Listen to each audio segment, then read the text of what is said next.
Without further ado, I'd like to hand over tonight's event to Paula Brehm-Heeger, our Eva Jane Romaine Coombe Library Director. Thanks so much, David, and I echo David's welcome, and thank you for taking time to listen to our update. I am Paula Brehm-Heeger here on the slide, joined by David Siders, our Civic Engagement Coordinator, who was just doing some quick introductions for us. Also tonight, you'll hear from Daniel LaRossa, who is our project designer, our architect, and our close collaborator, research and planning, and Dan will do a bit of our presentation here tonight as well. On the next slide, we are joined by Karen Clemens, who is our 2022 Board of Trustee President. I think Karen is here. Karen, you want to give a quick shout out and hello? I am here. Thank you, Paula. Hello, all. Thank you for having me.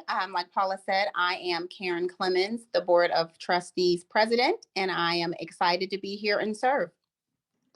Thank you, Karen. Nadine Allen, our Vice President, is also going to try and drop by a little bit later, so you'll see her here. And if she does have a chance to drop in, she asked that we will give her a moment to say hello. Next slide, please. We have an agenda for what we're going to talk about here today. You can see we're going to do some library updates. Then we're going to get right into the fun part and do some exterior design updates. We're also going to talk about the public artist selection. Some of you may be aware or may remember this was part of our project. We have continued to move forward with that, and we will be discussing that as well. There are updates about our interior design and the always important project timeline. We do continue to move forward with this project and other projects despite a challenging environment, and we are, of course, still in the midst of some pandemic situation here and across the country, but we're doing our best to push forward. And on the next slide, you will see that this is an example of all that we're doing. So tonight, we're of course talking about our main library, which is a centerpiece of our system. But we do have 40 branches, the main library, as well as a distribution center, which all in is about 1 million square feet of public space. If you remember back, if you've attended any of our sessions or you've read online or on our webpage information about our facility master plan, you may be aware that many of our buildings are older and have never been renovated or updated. That means really on average, a building in our system is about 40 to 45 years old, or since it has been last renovated or built. So here on this slide, you can see a couple of the other projects. Under construction is, of course, the downtown main library. It makes up about half of our 1 million square feet of public space. So we'll talk about that in more detail. But we also have the Madisonville branch. That is a branch that was actually originally constructed in 1925. It has not received any significant renovation or improvement. It does not have an elevator. So the only way to get into Madisonville, the current branch, is steps.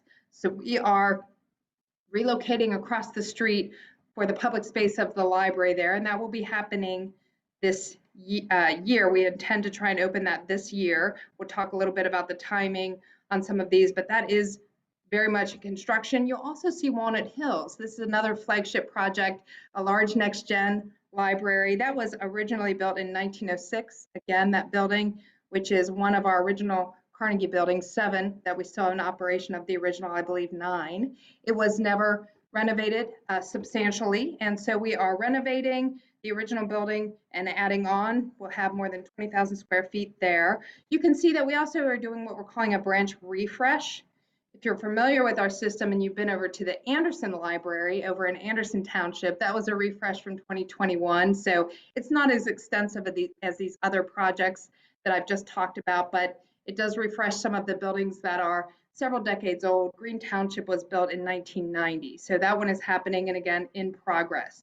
Below that is a series of small pictures where we are in design on a couple of different things.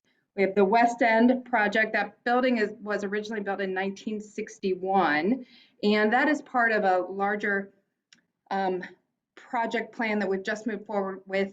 That includes West End as well as the Sims Township branch, a 1991 building, and Forest Park, which is actually 1969. So West End and Sims are having renovation, and Forest Park, we're planning for a relocation and a replacement of the existing branch in a new location. We are working closely with the city of Forest Park, and we had information available at our December board meeting discussing the fact that we do believe Forest Park will then take possession of our current branch, but we will not locate the library there as we're planning right now. All those are in design. We also do like to mention some significant maintenance projects. You can see Avondale, Corryville, and Pleasant Ridge are here. Avondale, which was the building was originally built in 1913, renovated slightly in 2014, which did include an elevator. Corryville, originally built in 1907, renovated in 1996. Again, a renovation that included an elevator. Pleasant Ridge is there, originally built in 1929, and then renovated in 2012 with great help from the community as well. Those three we have because they are significant maintenance projects. So even though they have had some renovations in the last couple of decades, all of those buildings are very old. Two of them are more than 100 years old. And as I always like to say, if you think about everything in your life, if you think of anything that's 100 years old or more, most of the time it is something that requires substantial upkeep. So those are significant, and we are looking forward to improving and maintaining, doing significant maintenance on those three projects. So we have all of that going on, but tonight we are again here to talk about the downtown library. I do want to note before we move on, we have a little note about strategic investments. All of our libraries across the county, we are looking to give them dollars that local staff there can discuss with us what they think would make an impact on their community from the facility perspective. So if you've been in our branches, some of them have laptop kiosks where you can take a laptop from a kiosk, walk around, use it anywhere for a couple of hours. So again, we have many needs, but we are doing our best to have those go across the county in a variety of ways.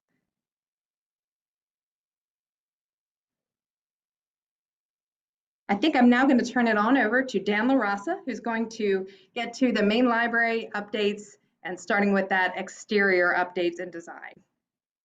Hi all, thank you so much for having us tonight. My name is Dan LaRossa. I'm an architect at Group 4 Architecture, Research and Planning.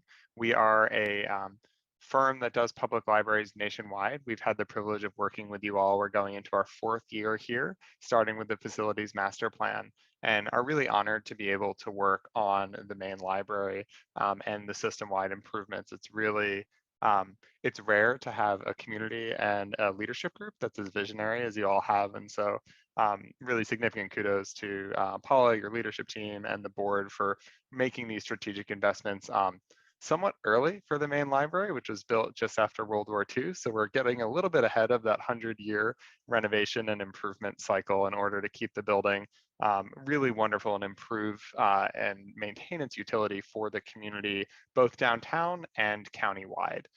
Before jumping into the design updates, which we're very excited to share, I did want to also mention that we can't do our work nationwide without incredibly strong local partners. So we have on the chat tonight Jay Darenthal and Champlin Architecture, who are shepherding all of these projects into reality day in and day out. There's a lot that's already been going on that we'll talk about in more detail here, but it takes boots on the ground to really get the building all the way from the 2 sub-basement levels through the 7th story of the mechanical penthouse at the top into, again, fighting shape to go into its 2nd century. So with that said, we're just going to go ahead and jump in, and this is going to be an overview. We'll take it slow. There's a lot of building here. It's over 500,000 square feet across 7 stories and 2 city blocks. And so what we'll do is we'll just talk about the entire scope of the improvements, what's already been happening since 2020, and what you all are going to see continue to change over the next year and a half through 2023. So I'm saying previous here because we are excited to show updates and photos, but the wall of the North Plaza in the North Building has actually come down. If you all have been downtown recently, that whole garden space that was the children's garden is actually being turned into a plaza, but the North Building remains open and will continue to remain open through the duration of construction. In addition to the North Plaza upgrades, the other thing that we want to highlight here is that elevated plaza in the South building from the 1980s. That actually supports 2 underground levels of collections that have had ongoing maintenance issues for quite a long time now. And so we're going to show a lot of pretty pictures tonight, but a lot of the work is also, again, to improve the building envelope and systems for that long-lasting performance. So in comparison to the existing condition, we wanted to go ahead and start with a site plan. So again, knowing that the north building and the south building will remain, the goal here has been really for the past year of design work to make sure that we're working with all of the other improvements that are going on downtown and to turn what had been a somewhat inwardly focused building into a new public square for the library. So to that end, just for orientation, Vine Street is here along the bottom of this drawing. And then you can see 9th Street and the bridge running vertically on the page. We've got the Court Street development directly to the left, and then obviously Fountain Square and downtown further to the right. The goal here is really to be able to span 9th Street and create one equitable at-grade plaza across the whole frontage of the library, whether it's the 1950s original building, the 80s, or the 90s additions, so that the library can program that space for special events, but also just to have a very welcoming, low maintenance civic plaza for the community at large. And we're very excited that very soon the North Plaza will be opening. So these photos are quite recent. The landscape architecture firm, MKSK, did a really lovely job to actually, what you can see in these bottom 2 photos, to integrate, I believe it was 7 existing trees into a new design. So even though all of those old brick walls that were really very backward, they turned the interior of the library, its back to Vine Street. All of those walls come down, but we're still taking advantage of those beautiful mature magnolia trees to make that a really lovely space for the community, which will have direct access to Court Street as well, and all of the improvements directly to the north. So you can see in these photos, again, how much that's going to really open up the north building. And I think that that's particularly important because when the south building closes for construction, the north building becoming the temporary main, we will be looking at the potential for, there is actually a door right here that in the spring or in the summer that could potentially become an entry point into the temporary main library as well. The other item we wanted to note is we do have Prior Street right here, which is actually that service alley for a lot of the different commercial properties that front onto Court Street. As more restaurants and other types of amenities come in, that will continue to be heavily trafficked. And so there's a new art wall that we're putting in directly on the north side of the plaza. So we're really excited that, again, this extended plaza all the way from the 50s building up to Prior Street can become bounded by artwork. And you'll see how that's going to occur on the South Plaza. But on the North Plaza, we're actually doing this art wall that's about 6 feet tall. So we'll shield headlights, trucks, all those other things. You can see a view from the alley as you're walking south up here. But we're actually wrapping that wall with printed library cards from across the system. And then this will all be backlit. So it's going to be really bright and inviting and a lovely backdrop. People say Instagrammable moments. I'm hoping that this art wall will be here long past Instagram. This should be here 50, 75 years. But again, kind of taking the history of the library and really making it visible and creating just a lovely background for the spaces along that North Plaza. And then as we jump to the South Plaza design, this is what's really going to be starting construction imminently. And so that elevated plaza, the tight entry all the way in the corner, that's all going to change with this construction project, which is incredibly exciting. And so just to orient everyone, again, Vine Street along the bottom, 9th Street along the left-hand side here, what we're doing is we're actually creating a continuous flat plaza, primarily paved, that's going to be able to support a lot of different events throughout the year, everything from small groups to something like, I believe Blink is coming back next year. So hopefully maybe it will be under construction, but a part of Blink as well. And what we're actually doing is subdividing that space into what we're calling a glade here. So new trees along the south side to really keep people off of the edge of the 1950s building. And then we're actually moving the entry of the whole library 30 feet to the north. So it's really centered within this large, open, programmable plaza. But we're also then introducing new planting on the north side here and here. So those will buffer some of the high volume and speed traffic of 9th Street and really kind of frame that open space. Also, these 3 white rectangles represent there's a reinforced paved area so that there can be things like bloodmobiles and other types of mobile services that can be offered on the plaza, and there'll be power hookups for them as well. And then finally, we will certainly continue to have the bus stop at the corner of 9th and Vine. So that's the framework for this plaza, but what we're really excited to present tonight is actually, again, the second and third art pieces that frame this whole open, welcoming plaza space before we get into the library. And so to that end, we wanted to highlight the book sculpture, which was previously the book fountain. We're completely rebuilding and putting at the just to the right of the new entry. So it becomes kind of that touchstone. What we had before right on the plaza becomes directly adjacent to the front door. And then what we're excited to show for the first time tonight, I believe the press release went out today, is the selected artist for a new permanent sculpture installation along the north side of the plaza that we will reveal shortly. But before that, just wanted to give a quick design update for the exterior. So as we've talked about previously, but for those who haven't seen it, again, the entire plaza, all of that comes down to grade, so no more visual obstructions. And then we're putting in an entirely new glass wall that runs the full length of the double height space right when you come inside on Vine Street. So this will go from the floor all the way up 30 feet, and it will actually wrap the corner as well.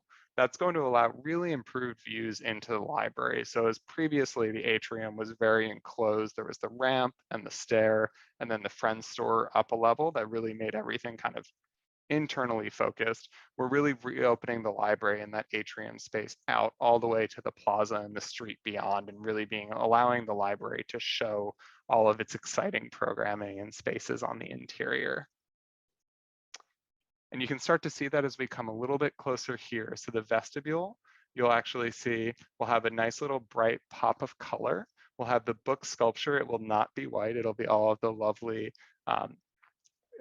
rockwood, I believe, pottery panels right there anchoring the corner of where the two buildings come together. And then that will all have, again, this full height glass that opens up directly into what you can see previewed here is a new stair all the way up through the building. The vestibule, a couple of, again, speaking to some of those maintenance items that Paula described.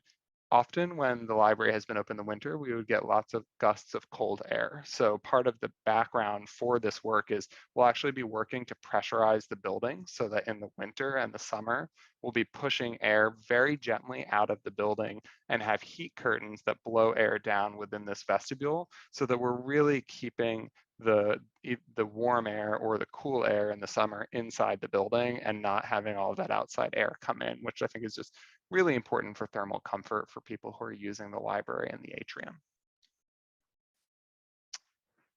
And one last piece, again, before getting to the big reveal, as some of you might have noticed, the crane is gone from the parking lot, and that's because all of the glass has been installed into the new skylight above the atrium. So one of the things that Paula was mentioning is the building from the 1950s and the 1980s. A lot of those systems are at the end of their lifespan. That includes not just the skylight, but also the elevators. And then there's been a lot of subgrade issues with, again, that elevated plaza. Just putting plants and trees on top of indoor conditioned space is quite challenging. And so we're fixing a lot of those issues. And the library has also, since 2020, been doing an energy retrofit. And so upgrading electrical and mechanical systems to, again, bring us all the way into the next generation of this building. And so that's not just the pretty pictures that we're showing, but all of the underlying systems to make it an efficient and really cost-effective building to operate going into the future for the public. So with all of that said, I'm going to take a pause and I'm going to toss it back over to Paula to discuss the selected artist. Thank you so much, Dan. Just watching those slides, it's exciting to think about all that we have going on. And one piece of the renovation is this public art piece that Dan has alluded to on the plaza. So we have all this maintenance work going on. There's a lot going on underneath the plaza. All of that gives us the opportunity to really do some additions and not just renovations or maintenance. And the art that we're going to talk about is one of those great additions. So as part of the current renovations and the new plaza under construction, we did have in there, and Dan's slide showed a spot for some public art. We wanted to give this the process that it needed to really consider what would work well there. And anybody who attended any of the many public engagement sessions we had in 2019 as we were building our overall facility master plan, you may have heard what we heard, which is the public here in Hamilton County and in Cincinnati are very interested in having public art in their public buildings and in their libraries. We heard that directly at a number of different sessions. And here in downtown at the Central Business District, Dan also mentioned Court Street. You just go over Court Street if you haven't been there lately. There's a lot of art. There are murals throughout the city now, but Court Street has become an area where there are an increasing number of sculptures and other things that really reinforce this idea of public art. So the library is really pleased that we had the chance to work with Artworks. Many of you may know them.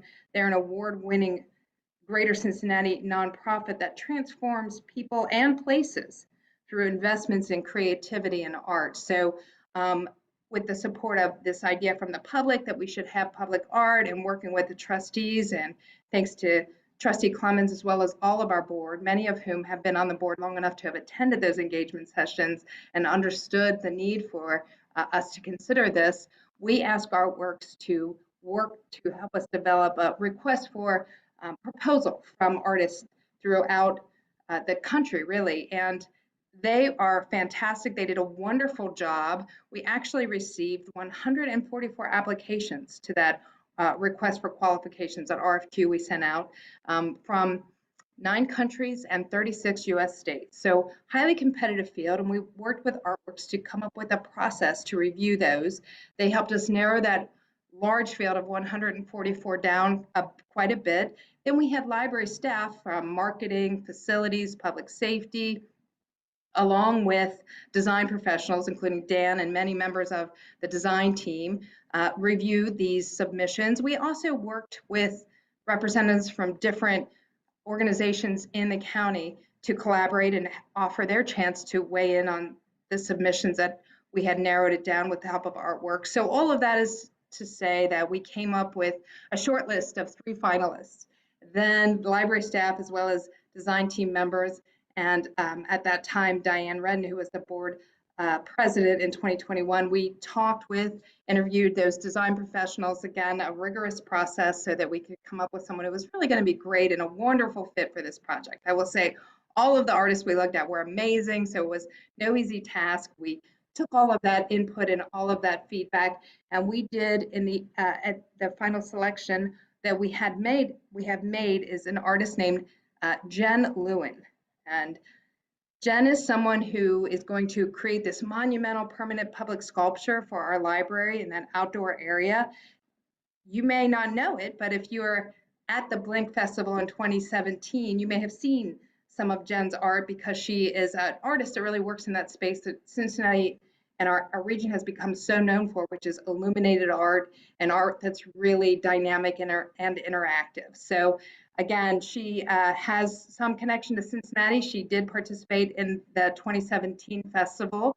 And if you go on to the next slide there, you can see that what Jen is proposing are these illuminated sculpture pieces. They range in size, I believe, from 12 to 27 feet, and they will light up, and during the day you will be able to see them. So they will play really well with everything that's going on downtown, Court Street, onto the corner, through Vine Street, and really support that idea of this area being an active, dynamic space for creativity and art. They will serve as wayfinding as you come down Vine because they are so tall. You'll be able to see them clearly identify the library. And the other thing that is particularly intriguing about this particular sculptural piece is from inside the library, which, as Dan noted, will be an increasing amount of open air and light due to some changes right at the front and Vine Street. But many of you know the bridge is a place that is wonderful. Many people love to sit there. You'll be able to see these sculptures clearly during the day. And if you go to the next slide, also at night, they will bring a lot of illumination and style to the plaza. Again, outside in, but also from the inside out, which is just a unique and wonderful element that I'm really looking forward to. So we will continue to work with Jen, and I encourage everyone listening to be aware that we are going to have some community engagement opportunities. So that's going to help us work with the artist, so that she can refine her concept to really ensure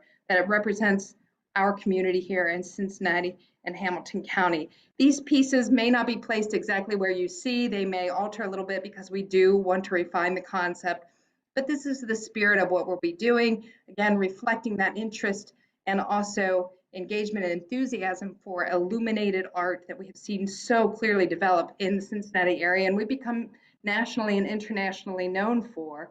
This project will work in tandem with what we're doing on the plaza and the overall south building.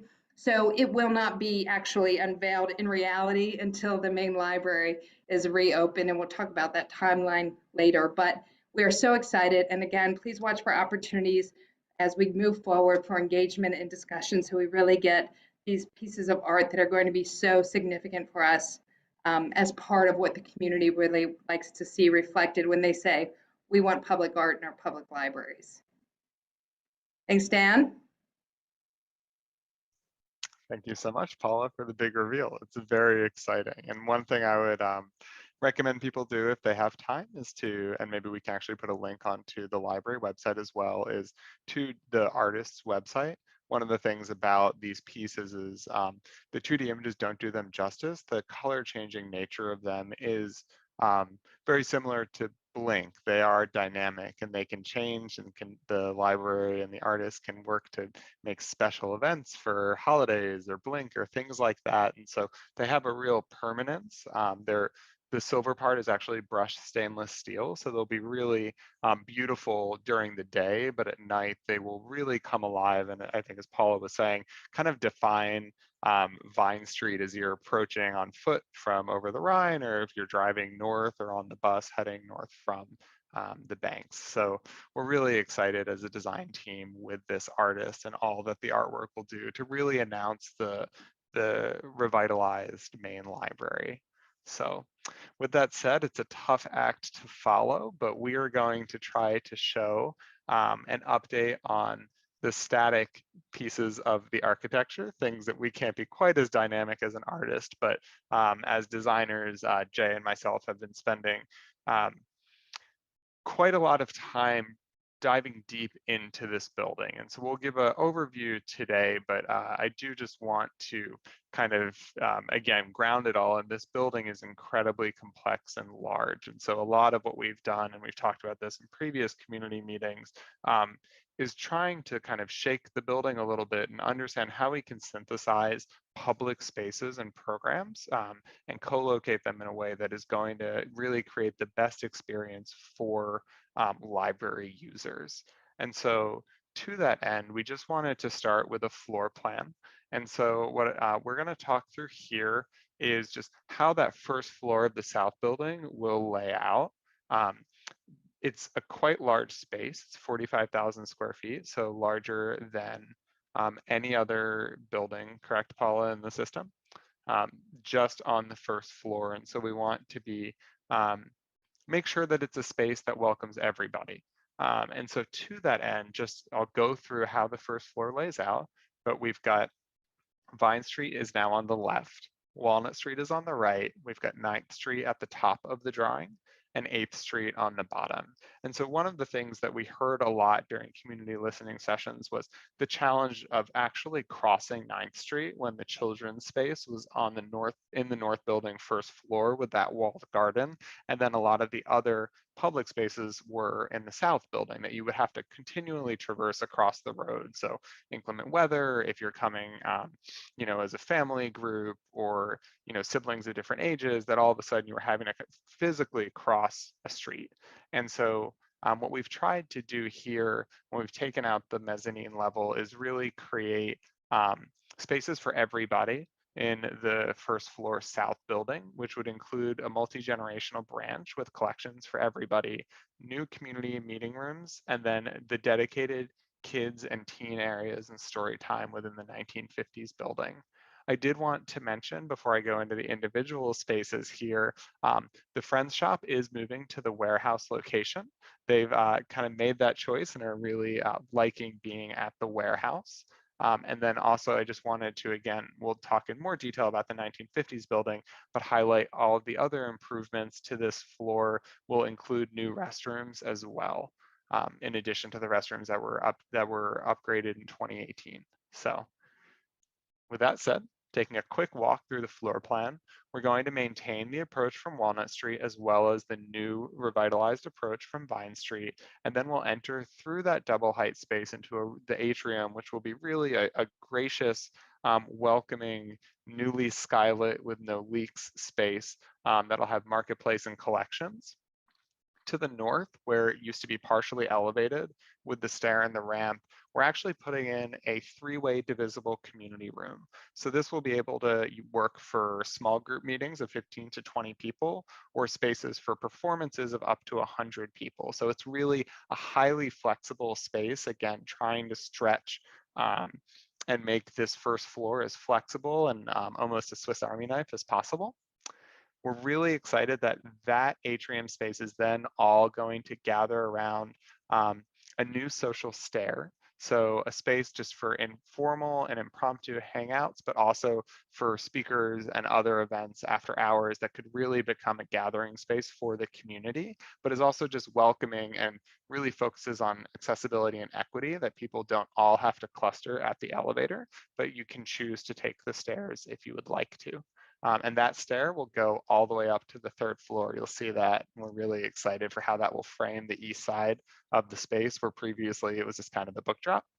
And then you can see as we move through the marketplace in the 1980s building, we'll have the holds and self-checkout directly adjacent to the staff space. So very efficient still for staff for materials collection and handling. And then what we're going to do is move into the 1950s building. If I go to the next slide.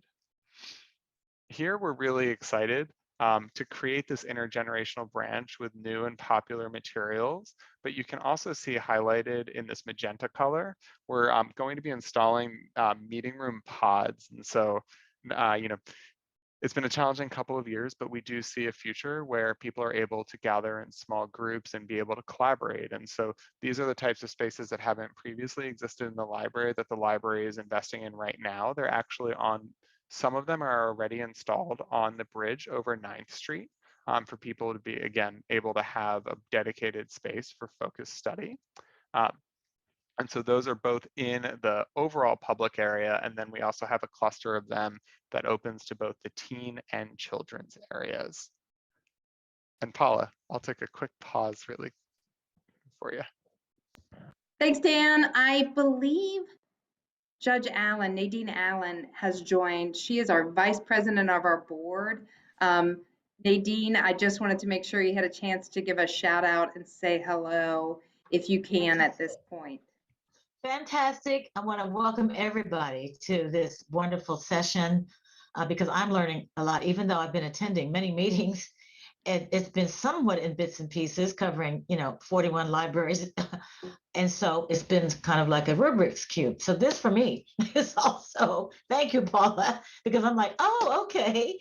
Now I'm getting a better picture of what we're doing and how we're going to accommodate the public. So please continue on, and I appreciate this opportunity. Thank you so much, Judge Allen, and pleased to have you. So Dan, back to you as you can update all of us because there is a lot going on. Thank you so much, Judge Allen. And I would say that when you say the whole system is a Rubik's Cube, this building, I think that's an excellent analogy as well. And so again, trying to rationalize it and make it all very intuitive is the goal here. And so, you can see there's this call out for a thematic wall. And what that really is it's going to be mostly shelving, but it's also something that will announce the new children's area right when you come in the front door from Vine Street. We'll look at some 3D views of that. But the intent is to subdivide the space so that, again, we'll have a dedicated children's area just as large as the current one with a story time as well. But that's actually then co-located with the teen space and a creation studio so that we're able to really have, again, different family groups be able to come in and use the space in a way that is, I think, more intuitive than, again, when we were kind of split across 9th Street.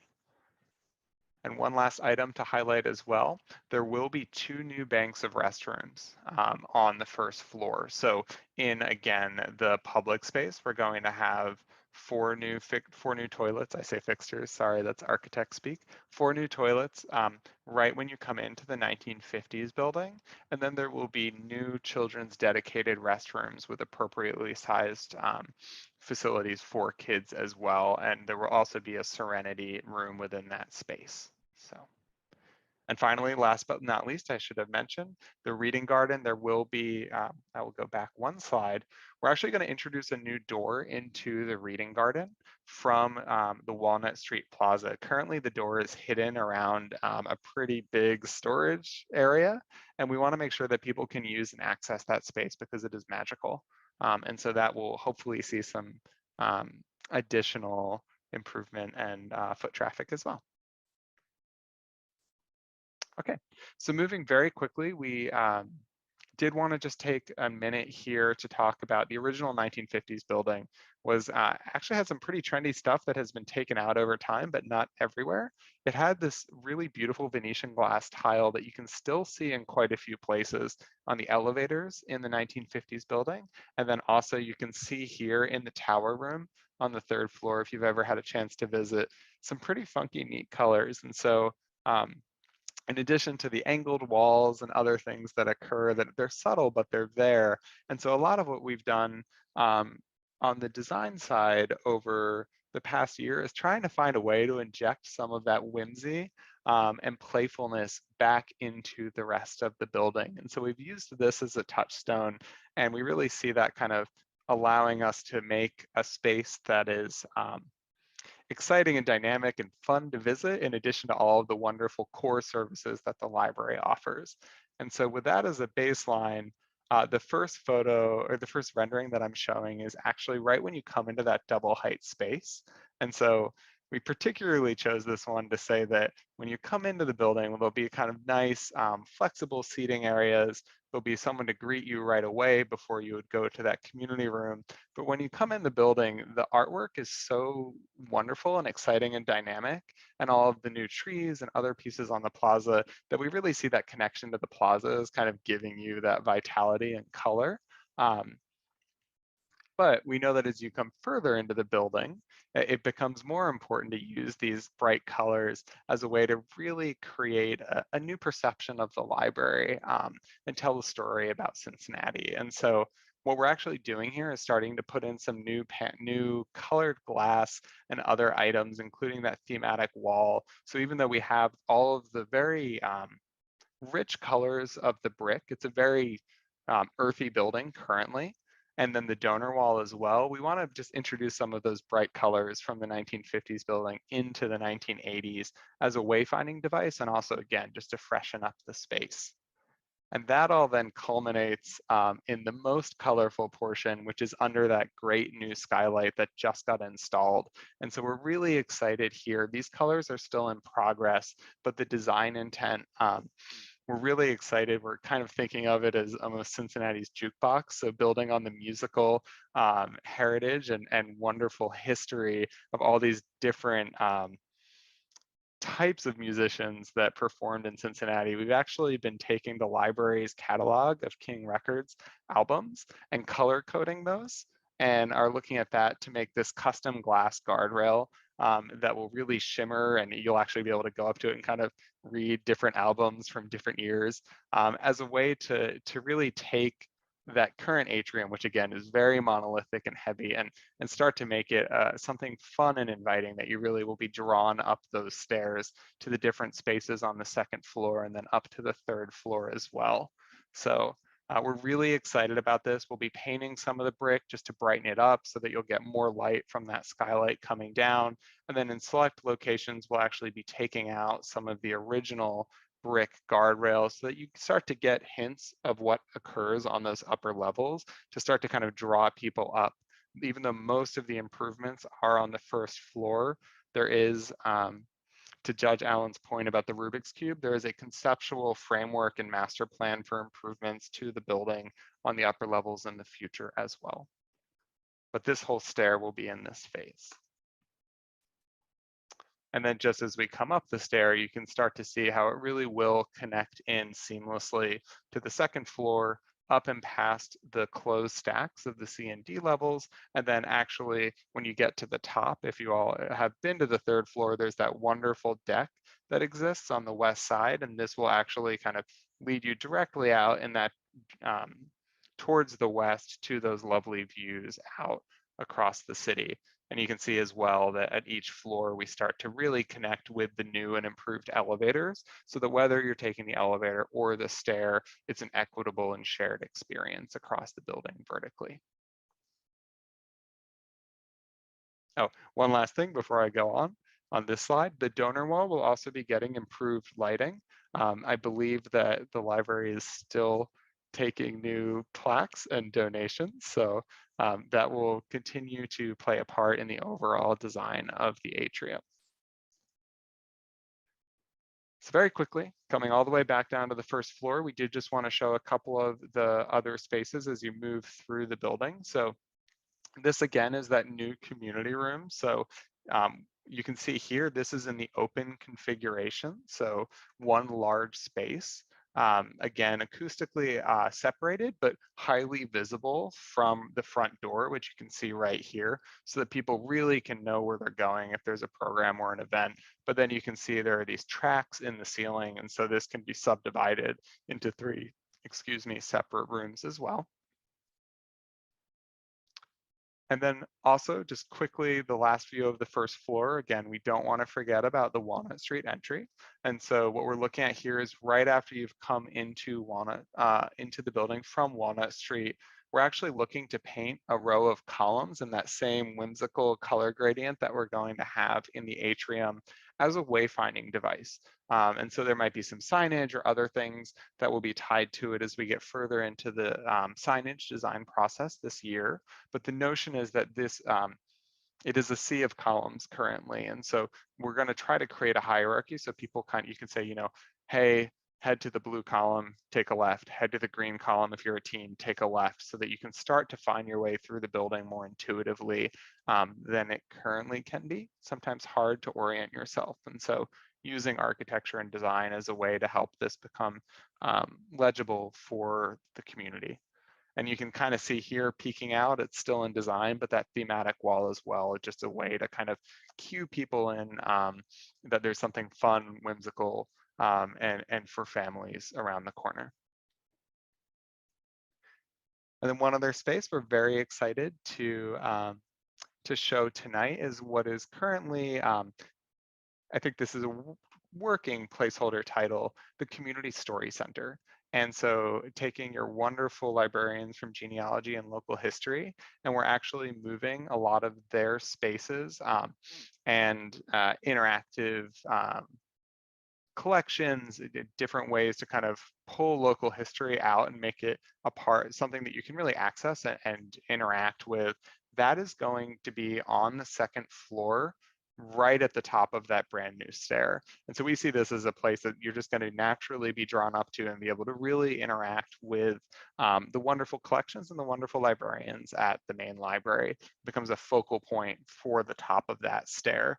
And so there's more to come on that, but again, a combination of physical and digital collections and a way to really interpret and reimagine the city and the project. So with Dan, all of that said, yes, go ahead. One final thing that folks who are familiar with the current main library or the South Building before we closed it may be wondering about the Veterans Exhibit that is on the first floor.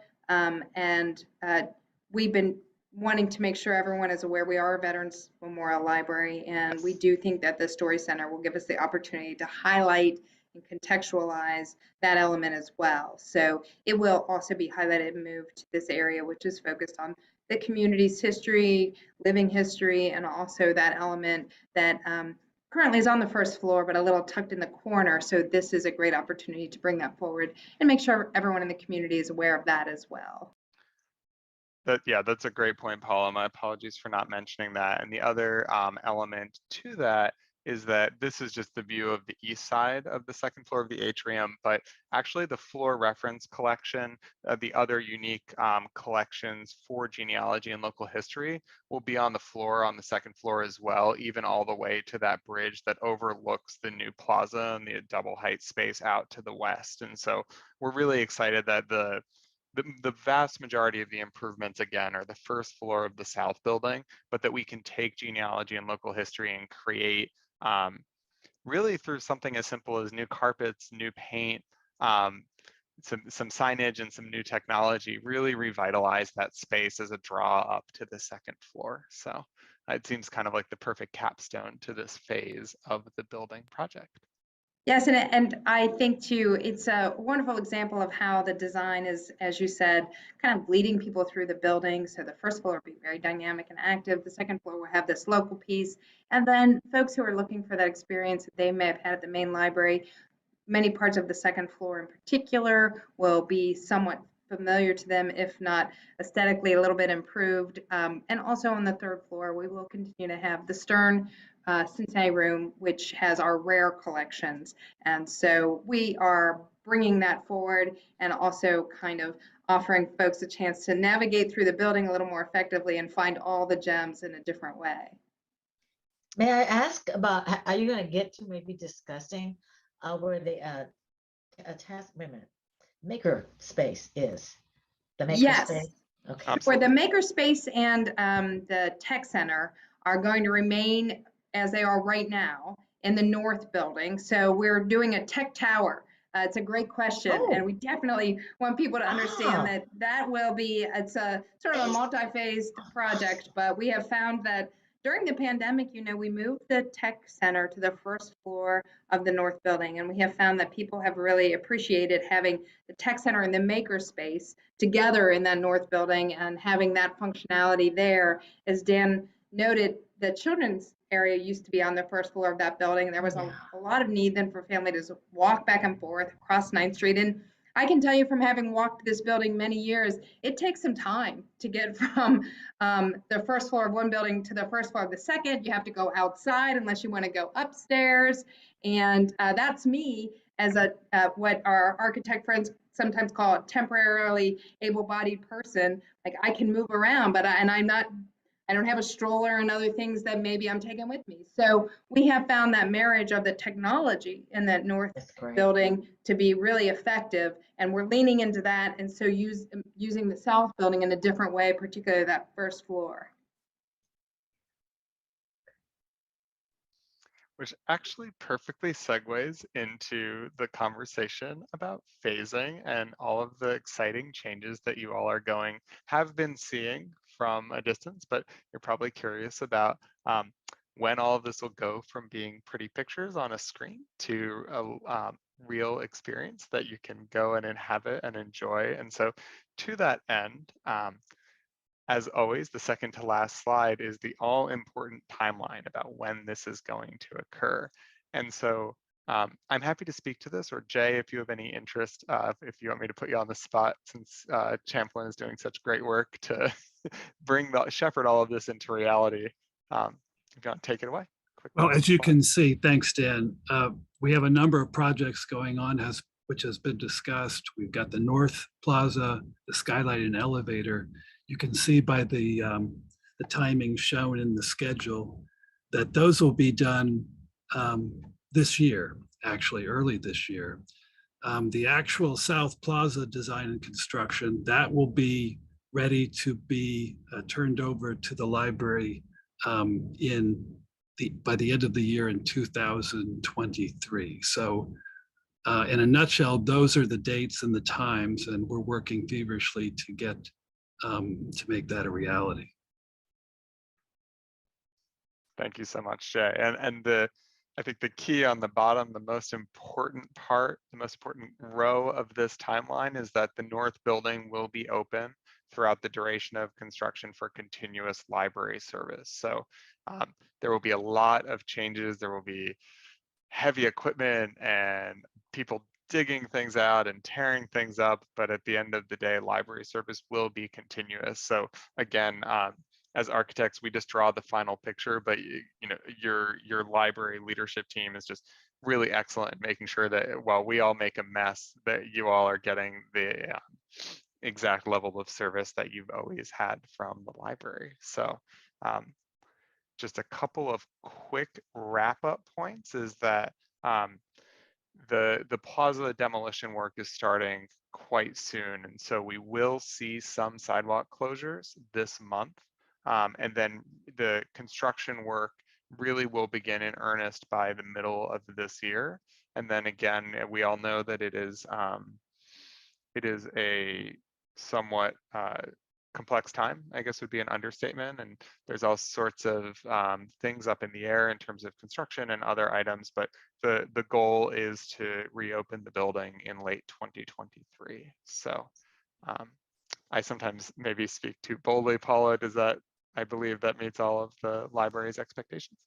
Absolutely. You know, you make a great point that we are experiencing the same challenges many people are experiencing with projects right now in terms of supply chain and other delays. We have been very successful thus far in managing to navigate those and keep things basically on track. So this is where we're at right now. But if there's one thing that the last couple of years have taught us, that plans sometimes don't go as planned. So this is what we are shooting for and we believe will happen. But in the same way we've updated you tonight, we want to make sure everyone is aware of everything that's going on. And if any of this changes, most notably that time frame were to change, we certainly will make every effort to make people immediately aware of any changes. But the north building will remain open and services are there. You can get the books that you want. The collection is accessible through that building. We'll go and retrieve things, and books are on the shelf. Everything is going on. The makerspace is open. The tech center is open. There are kids and teen books and materials available as well.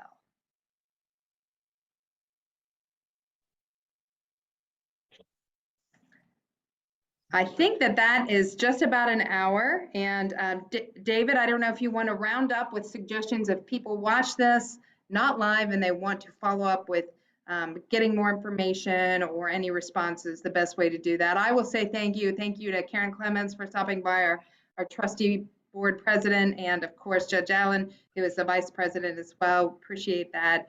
They're very engaged and interested in. I appreciate all of their support for all we're doing. David? Yeah, thanks, Paula. And I just want to reiterate what you do see on the screen here.